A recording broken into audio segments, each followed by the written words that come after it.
Welcome to the Industrial Talk Podcast with Scott MacKenzie. Scott is a passionate industry professional dedicated to transferring cutting-edge, industry-focused innovations and trends while highlighting the men and women who keep the world moving.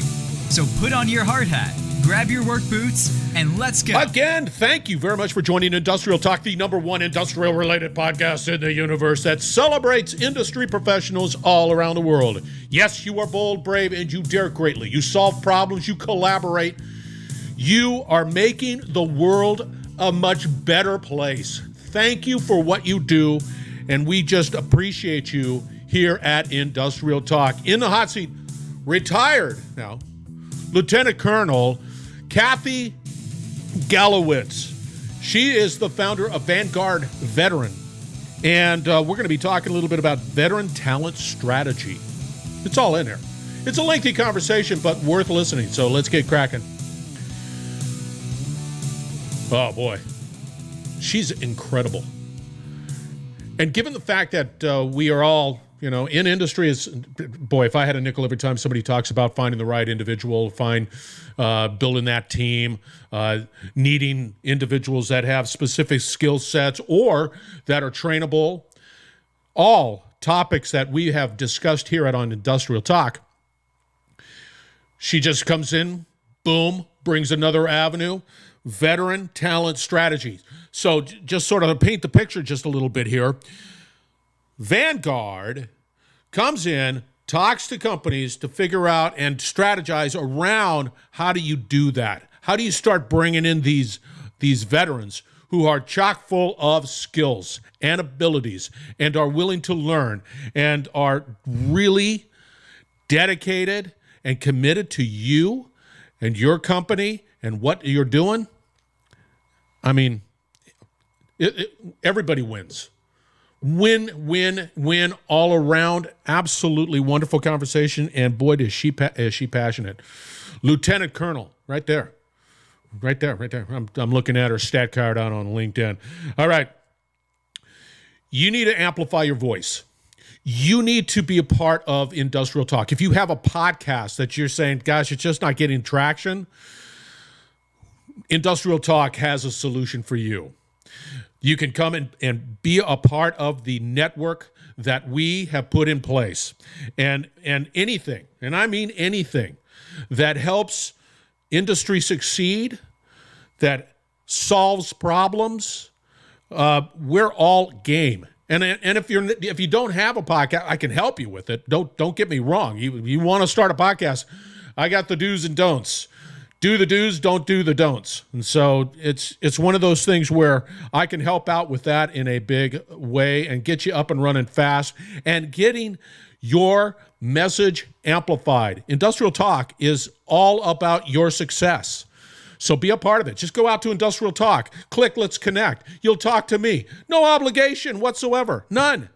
Just the fact that we are a part of this wonderful global community that are solving problems, and then we need to continue to educate. You need to share your knowledge. You need to collaborate. You need to work with individuals that can help solve problems, and then you need to innovate because it doesn't stop. If you're not in that game, well, somebody's in the game, let's put it that way, and they're going to roll right over top of you. We want you to succeed. Let's get on with the conversation. Again, veteran talent strategy, Kathy Gallowitz, retired Lieutenant Colonel, big time right there. Reach out to her. All the contact information will be out there for her. So enjoy the chit-chat. Kathy, welcome to Industrial Talk. How are you doing today? Hey, I'm great, Commander. How about you? Yeah. You see it? Yeah, that's a little family story. I made my kids call me Commander, and they giggled about it. Well, I thought I really needed to do that. I'm a military girl, and I know. Commander is a rank, and I think it's super cool. So glad to be on board, sir. Yeah. Well, like I said, my kids giggled, and I goes, no, it's Commander. Well, I want to call you Dad. No, it's Commander. And thank you for your service, quite frankly. I get that right out of the way right now. Well, thank you. All right, listeners, we're going to be talking about veterans and help supporting the veteran community by offering them opportunities, and Kathy brings a wealth of knowledge. Vanguard Veterans is the organization. We'll have all the contact information for Kathy out on Industrial Talk, as you know, and of course the website. And hey, are you active out on LinkedIn? Oh, 100%. Yes, sir. There it is. It's Kathy Lowrey Gallowitz. That's my personal page, but the business page is Vanguard Veteran. Yeah, we're going to have both. We're going to have both. And we're going to have your website. So just thank you. Don't worry. So listener, you're saying, Scott, I don't have enough information to get. You'll have every bit of information to reach out to Kathy. So don't come running to me and say, oh, God, I can't get a hold of her. Yeah. I'm just going to have to Thanks, call you. Scott. Thanks, Scott. Yeah. All right. Before we get into this conversation, because I'm very giddy about it, give us a little background into who Kathy is. All righty then. So I grew up as a Navy brat, so to speak, traveling around the world supporting my dad's pilot and communication engineer career. I was born in Pensacola, Florida, graduated from preschool in Paris, France, went to high school in Keflavik, Iceland. That's where I graduated. And then went to two colleges, but went to college in Munich, Germany. Before the age of 35, I'd lived in at least 20 different communities. Wow. My dad, it was a lot. My dad was Navy. I went Air Force. And not until I really put down roots in a small Midwestern town in Ohio, did I really start to get an inkling for how different those of us who were brought up in the military and military culture, how really kind of different it was as compared to civilian life. And I can tell you stories about that, but I know we have limited time. That's another conversation, but apparently listeners that she wants to start a podcast, that would be a great thing. Say that's another topic. Say, there you go. Yeah. So be on the lookout for her podcast. And of course, she's already saying, I'm really busy this year. Yeah, she's crabbing. No crabbing in this. In this podcast world, you just get in and get her done, right? That's what we military people do. Yeah. Did your dad say, why'd you go Air Force? Oh, you know what? He didn't. Yeah, he's a good man. He just, let me fly, so to speak. No pun intended. No kidding. No, he didn't care. Mm-mm. But he was pilot, right? Oh, yeah. Mm-hmm. And really, I got a great deal. My first career was nursing. I went to Wilford Hall, the largest hospital, 1,000 beds, and they gave me a 6-month internship where I could, refine my nursing schools. And then I got promoted to the first rank in 6 months instead of two years. And by the way, the bad news was I was removed from the oceans, and I love the water. Most Air Force bases are pretty landlocked, but it was a good career. Get out of here, man. Why are you passionate about veterans? Well, outside of you being one, I mean, I get that. But. Yeah, I mean, the lead in was because I moved so much, and then I went to a small Midwestern town, and I realized my life was very different. And then when I was the director of community outreach for the Ohio National Guard, I had the privilege of establishing a never been done before statewide outreach program to educate and engage civilians in support of troops and their families.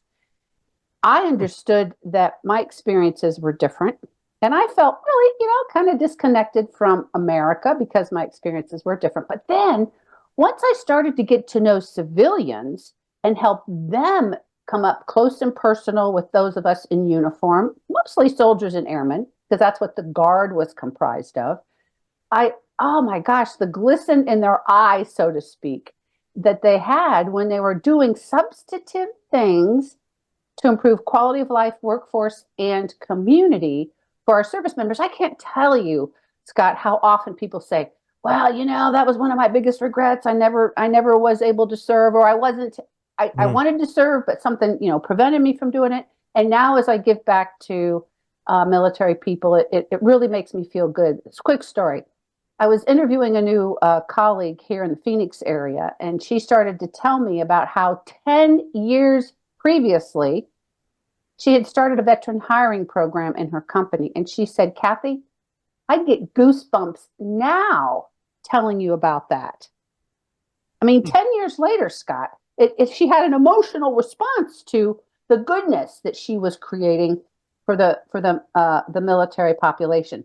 So it's good news for the veteran because we have a hard time coming home from coming back from military service, we have a hard time transitioning into civilian life. It's a good news story for our citizenry because their lives are enriched, as we improve quality of life, workforce, and community. It's a good thing for our nation. And one of the biggest reasons that I'm so passionate about cultivating civilian veteran champions is because nobody really does this work, right? This isn't a purposeful program anywhere to, and whenever you're trying to engage people on a team or help them, be more culturally aware, it's a process, right? You've got to first get some education, then connect with people that can help you understand it better, and then be encouraged and reinforced, and then ultimately, ideally recognized for your efforts if you want to keep it rolling, right? So it's not a saying thank you for your service, although that's appreciated. It's really about going way beyond words through your actions to help our service members really reach optimal quality of life in ways that also helps our society. The best example, or one of the greatest ones, really is employment. Take us through sort of a general process. Let's say I'm a military veteran and I'm just getting ready to leave the military, and that's my background. I've been in it for many years. Take us through the process of transitioning. Do I knock on your door and saying, "Hey, I'm ready"? No. How do we work with this? There's some context I need to paint here. Yeah, first of all, please. Okay. So first of all, veterans are very different, right? I mean, here I am. I was a nurse, so my experience as a nurse, not having gone to combat, is very different. My role as a woman, a wife, a mother, in society is very different. But kind of by and large, if I could, generalize a little bit, you might have a youngster, a young male, who joins the military, doesn't really know who he is. Maybe wants to do that instead of going to college, right? Or even if you go to college and you get out and join the military, your job is to respond to the needs of the military. Your job is to not self-assert and say, this is what I'm going to do and this is where I want to work. You got to be super flexible. You got to adapt, right? That's one of the best qualities that veterans bring to the civilian workforce. So you're so used to adapting to the organization that sometimes, in some ways, you're like, well, what am I really good at? Unless you really work at it, you really know what your strengths are and what you want to do in life. So it's a discovery once you take off your uniform and join civilian life, because you may have had the luxury of being able to do what you wanted in the military, but many people don't. So there's your identity is very wrapped up in the uniform, the hierarchy, the structure, the mission, the professionalism, the pride you feel for serving your country. And then I hate to say it like this, but you strip all that away, right? And okay, well, who am I now, right? And even if you never joined the military, I'm a John Maxwell trained speaker, trainer, coach about leadership development, right? And what I understand about leadership development or personal development is that you have to work at it. No one's going to spoon feed you.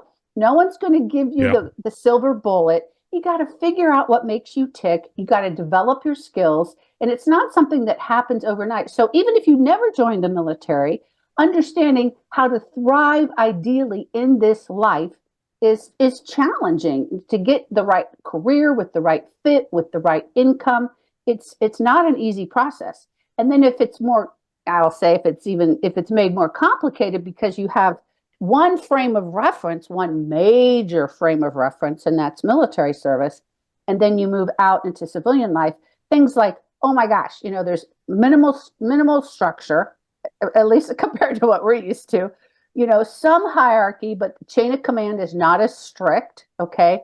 The complexity, a funny story, when, some people, I've deployed, but I didn't deploy in harm's way and stay for a long period of time. But when you come back from a deployment and, you've been on a base and you've had, a small place to eat, the same people for month after month after month, and you haven't gone to a grocery store, this is silly, but imagine how somebody would feel when they go into our grocery stores and you have 15 kinds of ketchup. I mean, I'm exaggerating, right?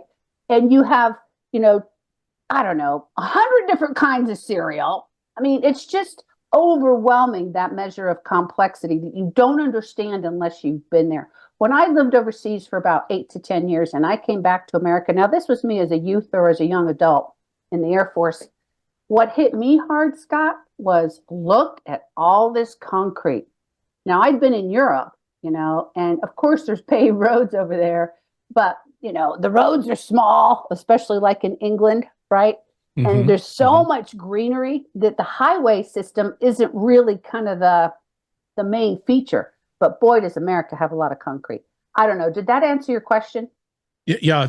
One of the challenges that I would imagine, and maybe I'm getting off course here, is that transition. Yes. That transition from structure to that life into sort of that civilian life. And are there services out there that take those individuals and say, hey, here's a deal. It's going to be, it's different. And, so a big part of this transition, if you will, is the loss of camaraderie. Okay. Because we are so used to a small unit mentality, everybody understanding their role, just having the same value systems, in a lot of cases, the same training. And we are taught that you have your brothers and your sisters back. You can't have a functioning military mission without that. There's got to be high levels of trust. So, yes. So there are services that help prepare service members to transition. The primary one is the Transition Assistance Program. The best thing since sliced bread that's come along within the last several years is the DoD Skill Bridge Program. Because the Transition Assistance Program is about 5 days right at the very end of what you're doing, although they're making it happen sooner, I think about a year out, which is good. But the DoD Skills Program, with commander approval, they can go into a civilian workforce 3 to 6 months prior to separation at no cost to the employer and actually perform the job as their regular, instead of their military job. So that gives the employer a chance to kind of test drive that potential employee, and the veteran to sort of say, well, do I like this setting, or maybe is there something I should do better? So, and then when you leave military service, most people scatter, right? Now, most battle buddies in particular, my husband has one that, he's like this. He would drop everything and run for this battle buddy, but his battle buddy's in Alabama. We're in Arizona, right? So, you really feel alone. You really feel kind of lost at times unless you really work at staying connected to your military brothers and sisters. And oh, by the way, in our society, we're pretty fragmented, right? We go to our house, we close down our garage door, we stay in our houses, depending upon, where you live, unless you work to be connected. And the connection process is pretty easy in the military because you're all in the same boat. You're moving around. Everybody wants friends. Everybody's there because they want to be. So you have a lot in common very quickly, but that's not the case necessarily. Once you leave. It isn't, and I can only imagine. And I never served, but I can only imagine that transition can be challenging for some. It might be great for others who not. I mean, we're all human beings in that sense, so I would imagine that there's some challenges there. With that said, your organization, right? Your organization works with companies. Is that, and those companies have a desire to fill their professional team with veterans. Yep. So how do you and your organization connect with veterans? So I'm a manufacturer, and then I go to you and say, hey, Kathy, I'm interested in hiring veterans. Yes. So my goal is to take that manufacturer from being veteran friendly, oh yeah, I know they make great workers, to helping them become veteran ready. And there's really two major focuses. One is external relationships, and the other is internal processes that will help you retain that talent. So It's wonderful if the manufacturer will develop a veteran talent strategy that encompasses all of that. So I help connect the employer to sources of veteran talent and encourage them to build trusting partnerships. You know, the squeaky wheel gets the grease. I got to tell you, Scott, the demand for veteran talent is skyrocketing. Oh, I can only imagine. Veteran unemployment's been below 3% for months and months and months. And there's more and more programs like Heroes Make America, like Semi-Vet Works. Those are manufacturing specific. There are others. There are, nonprofits, et cetera. And employers are hearing about it and they're engaging in it. And so the demand for veterans has grown, which is a really good news story. But research tells us that we still have a long way to go to decrease underemployment, right? But what that in terms of changing the landscape, that makes the sources of veteran talent more competitive to get to the veterans. Does that make sense? Does that make sense to you? What a source is? Yeah. So let's take an example. I'm a manufacturer. Yeah. I've read your book. Beyond thank you for your service. I see it there. If you're out on the video, you'll see the book right there. So we'll have a backlink to it. So don't worry about it. You'll be able to get that too. But let's just say I'm passionate. I hear what you're saying. I want it. I think it's good for our business, whatever the reason. And I knock on your door and I say, hey, I'm ready. I need to do this for my business, for the resilience of my business, the success of my business, the productivity of your business, the loyalty of your workers. Yeah. So I see all of the benefits. Yep. Then what do you do? All right. I start with introducing your talent acquisition team to sources of veteran talent. That is service-specific sources. The Marines have a program. The Guard has a program. The Army Reserve has a program. Then you have state agencies like American job centers across the nation that give veterans priority of service. Then you have levers, local veteran employment reps who help businesses connect with veterans. In the VAs, there are workforce programs. Then there's scads of nonprofits. U.S. Chamber of Commerce, Hiring Our Heroes. 50 Strong, a virtual employer connection program. Gosh, I don't know. They go on. States have different nonprofits that do this work, right? States and local communities who offer all different kinds of services to veterans. But I look for sources of veteran talent that align with the needs of the employer, and we start there. And then I also encourage them to get involved out in the local community so that their brand can be noted as being veteran friendly. That means they go to the large veteran events. Maybe they have a float in the Veterans Day parade. They have and then there's the internal processes like having a veteran employee resource group or a veteran voice committee. If you're a smaller company, there just needs to be a way to gather your veterans in your employ, gather them together so that they can support each other, they can build camaraderie, they can promote professional development, and get involved in, going to the career fairs, involved in onboarding. And but for me, I could come to you and say, I have these opportunities. I'm looking for individuals that possess these skills of some sort, or are trainable, whatever it might be. I'm not asking for the right fit, and then I just go through people just because I'm looking for somebody that runs this machine. Whatever. I define that for you, or we work together and we define it together.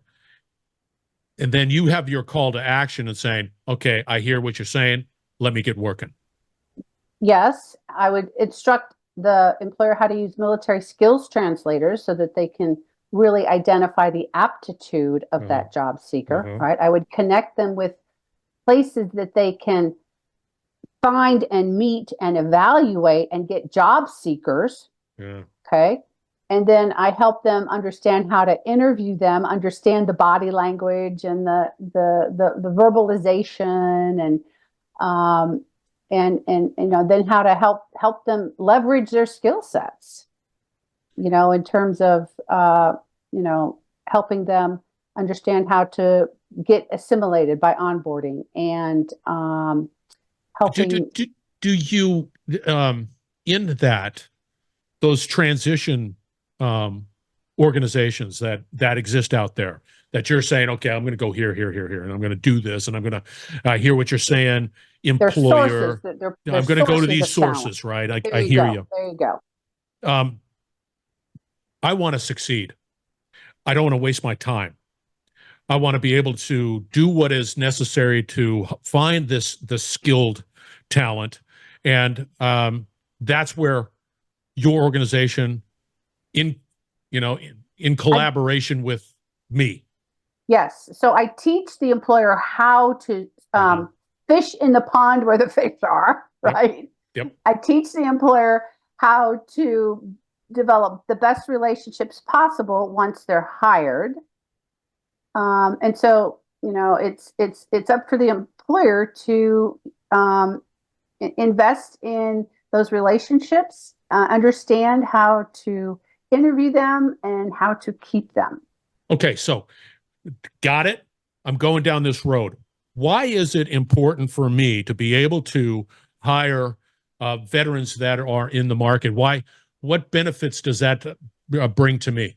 Okay, so if you invest in building a veteran talent strategy, It's a talent attraction strategy and retention strategy.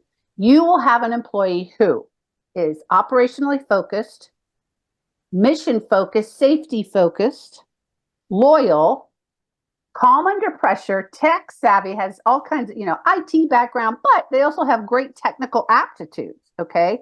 Yeah. We talked about, camaraderie. They're used to small unit integrity, we call it, right? Well, that sounds like a production line to me. Everybody's got to kind of know their place and their role and, be very exacting. We're used to following rules and regulations and, policies and procedures. We understand teamwork. We're natural leaders in most cases. And, we want to contribute. We're, by and large, pretty motivated people that are kind of risk takers and, want to do a good job and perform. That's who we are. I would imagine too that I'm not going to find I might. Don't get me wrong. That's so cut and dry. But they're trainable. Good point. Thank you. And with that trainability, that develops that loyalty too, I would imagine, and that competency, that productive capability, more production, whatever it might be. I would imagine that's the case. Well, I tell you, what we do mostly in the military is train. Okay, just a quick story. You do. Oh my gosh, a friend of mine, a female friend of mine graduated from the Air Force Academy, and she was a pilot. Like 2% of the women are pilots, right? And she went overseas for a couple of years and came back, and she got into the cockpit after being out of it for 2 years, Scott. And she said, Kathy, it was like riding a bike. I mean, can you imagine all those knobs and right? I couldn't do it. But that's a testament to the level of the training that we have because it's amazing. So regulated, and we have to be so precise to, in some cases to fly the plane or to, make the machine work or, fix the plane or whatever. And so we are used to being trained. We can be trained easily, and we like to try new things in most cases. So here's a side story about training. So we have my son's friend is in the military, and he's been in the military for a number of years. And every time I talk to him, it's always, well, so what are you doing?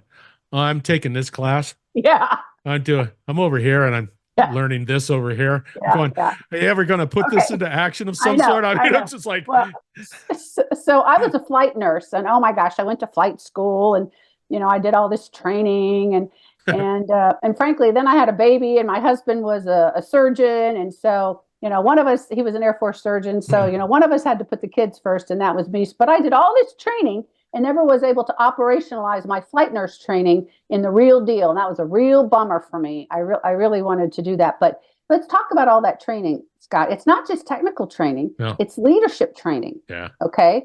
And so there's a lot of fundamentals that come with that military person beyond the hands-on stuff. And oh, by the way, many of us from the military are very kind of hands-on grassroots people, kind of practical people, Yeah. And so they love making things with their hands. And in most cases, it's dangerous to overgeneralize, but you get kind of the whole package when you hire a veteran and you know how to keep them. It really does make your company stronger.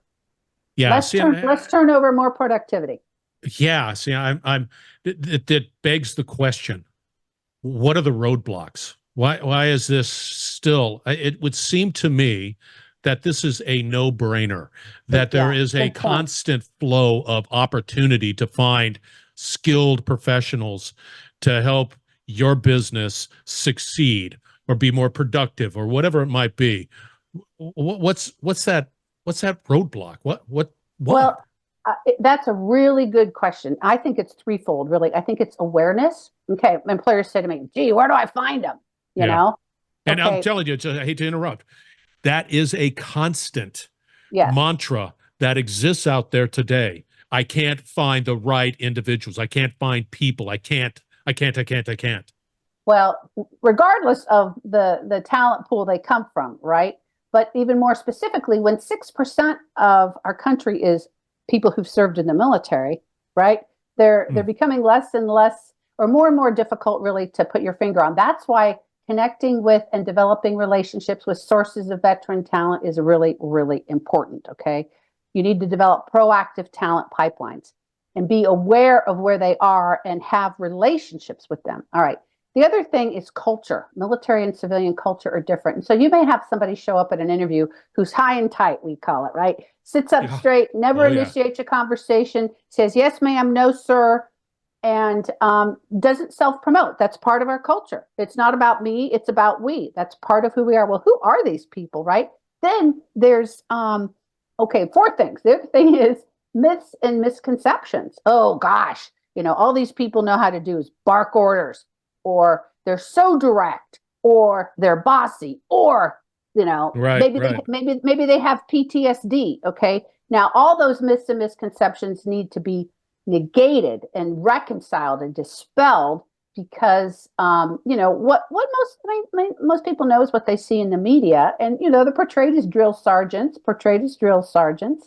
and unfortunately, when stuff goes really wrong, sometimes there's some really sick people that happen to be veterans who've done some really bad stuff. But only about 20% of Iraq and Afghanistan veterans have PTSD, and so that's not fair. One more thing.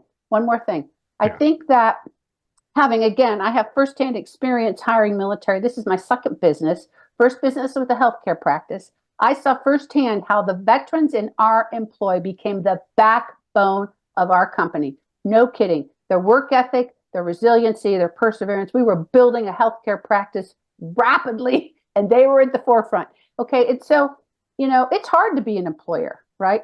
It's hard to foster belonging. It's been hard. there, done that. I don't like it. It's hard. It's hard to pick those right people that have the aptitude and the willing and the skills. I mean, it's tough, right? Well, when there's barriers about what does that job mean in the military and how does that translate here?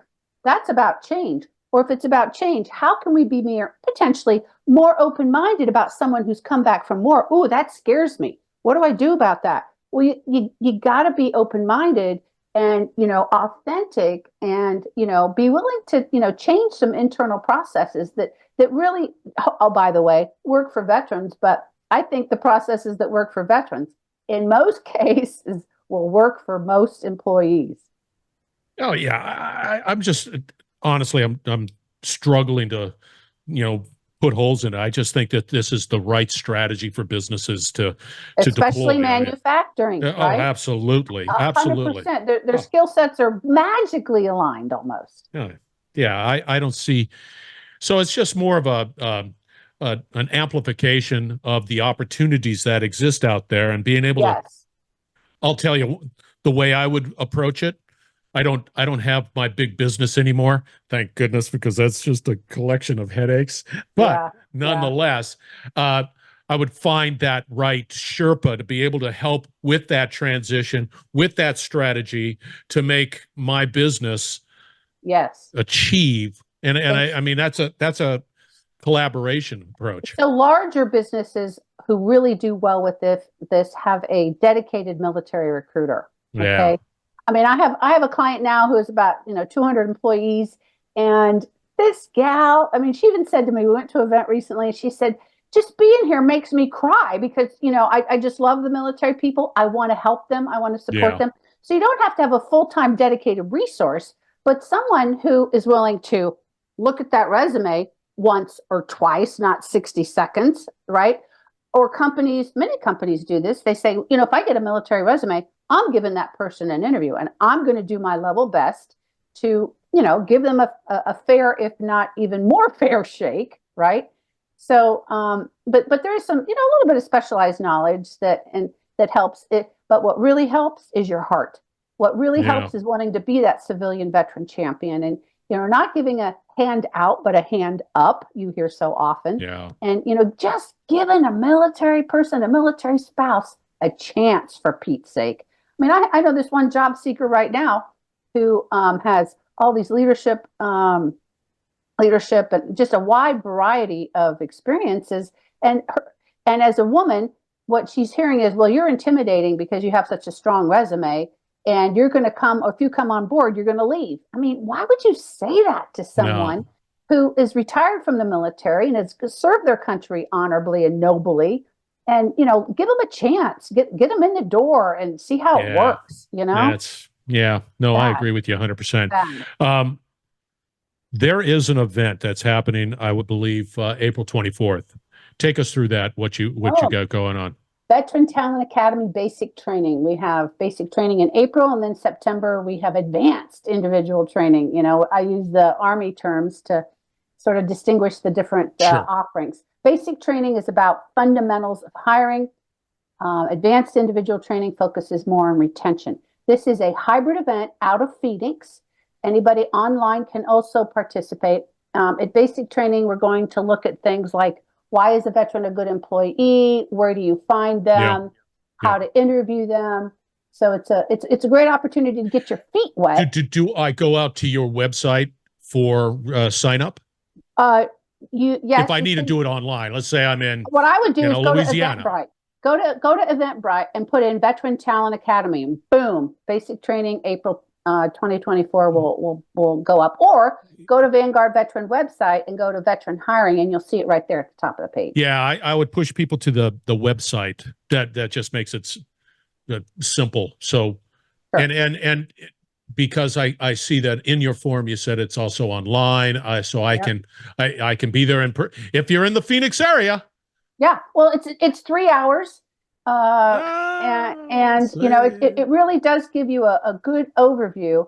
One of my last participants, the feedback he gave was, I know I need to, be willing to give feedback. If a military person comes into your workforce and they're, I don't know, just a little off, or just maybe doing something that makes you kind of uncomfortable, you say something to them about it. A quick story: Navy SEAL joined a workforce, and I guess he was doing practical jokes on his coworkers, right? Because, Navy SEALs, these guys are rough and rowdy and tumble, and that's what they think is funny, or at least this guy did, right? Yeah. And so he was pulling practical jokes on almost strangers, I guess. And so the HR lady was like, hey, not so much, right? The point is, get in there, give them feedback, give them a chance to correct their behavior. Oh, yeah. We're thick-skinned and we want to succeed. Don't let them fail. Give them. No. Don't do that. Well, yeah. You also, if you're out on video, she has a book, Beyond Thank You for Your Service. That's out on an Amazon, right? Yep, that's right. And it's sort of the how-to book. Is that what I'm really proud of for this book is that it's chock full of practical how-to strategies, no matter where you sit in life, whether you're an employer, lawyer, doctor, educator, clergy, or a community member or a neighbor, right?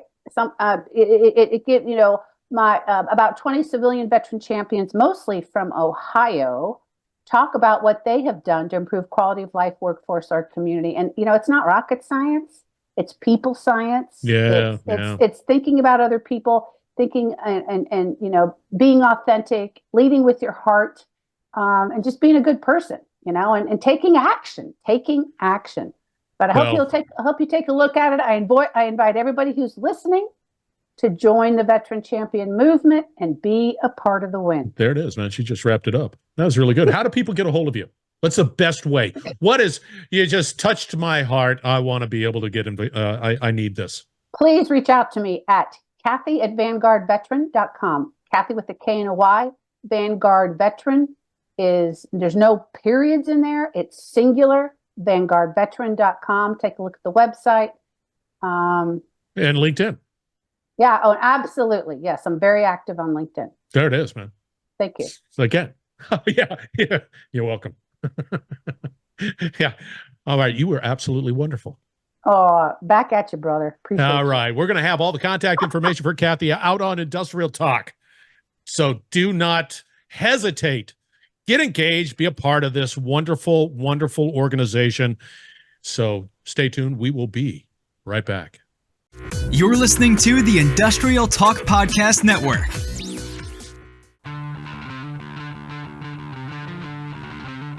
All right. Retired Lieutenant Colonel Cathy Gallowitz. Vanguard Veteran is the organization, and we were talking about veteran talent strategy. It's a mouthful, but it is well worth the effort. You can reach out to her. You can have a conversation because we're all about that collaboration. Reach out to her. All the contact information will be out on Industrial Talk. Her stat card right there. It's pretty impressive, quite frankly. Better than mine, that's for sure, which is that's not a high bar. But anyway, Kathy Gallowitz, reach out to her. Find out more. Could be the solution to your challenges from a resource perspective. We are open. Industrial Talk, door open. Want to talk to you. Amplify your voice. Put your podcast out on Industrial Talk. It's all there. I'm here to help you succeed. Amplify it because we need to educate, collaborate, and of course, innovate. Be bold, be brave, dare greatly. Right there, Kathy. Change the world. Talk soon.